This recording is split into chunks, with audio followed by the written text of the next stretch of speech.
spent the last 3 weeks of his life on a one-note crusade. Suge, I want to see an accounting of my money. And that's basically where Tupac was at the time that he died. They understood that this man was just a money maker. A week before Tupac's death, he fired David Kenner, and people said publicly that's going to get him killed. Because Suge had appointed Kenner to run Tupac's business. And that was when Suge had this accountant, Steve Cantrock, who was working with him to cook the books. Suge tried to hide the money he owed Tupac. His claim was, I've paid that out to you and your family and hotel bills and meals, and that, you've gotten that money. But the numbers don't add up. Suge owed Tupac a lot of money.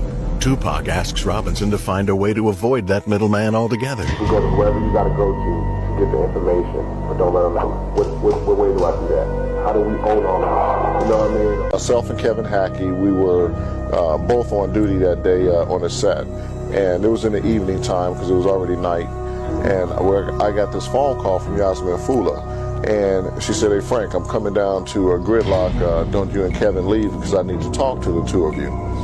So, probably 30 minutes later, she shows up, and she goes, "Hey," she goes, "there's some things going on over at the death row office. Pac has called an audit on the death row office." Now, this was the first time I had ever heard anything about an audit, obviously, because she came down to tell us this story about, the audit going on. And her main thing was that she wanted us to pay, a little bit more closer attention to Pac, watch him a little bit closer, because she wasn't sure of the repercussions of this audit that was going to be going on, because apparently Pac was pretty hot over. According to the adversarial claims made by the Shakur estate in 2008, by the time the 1996 Interscope agreement was made, Tupac had recorded approximately 152 unreleased songs that were not included in the 3 albums that were the subject of the 1995 Dannemora agreement. Nothing in the 1995 Dannemora agreement gave either Death Row or Interscope the right to exploit the unreleased songs. Moreover, there was nothing in the contract between Death Row and Tupac which gave Death Row ownership of the tracks, either the compositions or the sound recordings. As such, both the sound recordings and the compositions belonged to the artist, Tupac, even though the physical master tapes were in the possession of Death Row. To this day, the bankruptcy trustees are still finding Death Row masters hidden by night in an attempt to conceal them from their rightful owner. On October 2nd, 2008, a woman led Deputy Christopher Schmidt of the Livingston County Sheriff's Department to a storage unit in Burlington, Michigan under her name.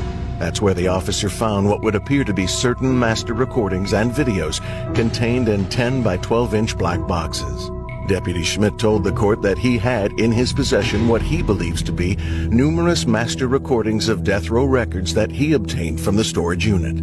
Also located in the storage unit were work orders, allegedly signed to remove the property from Pacific Coast Title Archives. He wasn't feeling comfortable with what he was receiving, I guess, as far as his royalties or whatever, because every Friday, the runner from Death Row office would bring $5,000 in cash and give it to me to give to Tupac later on that day. And Pac would, every Friday, would tell me, "Frank, call the office and have Rory bring me, 5. And, 5 was $5,000. It was like Friday was his payday, but it was only $5,000 every time. Yeah, he was making millions of dollars, but $5,000 out of $1 million is not much. That's not even a fraction of a percent. Record company people are shady. It's just a lot of smiles, a lot of shaking hands, a lot of everybody giving you their demo, a lot of backstabbing.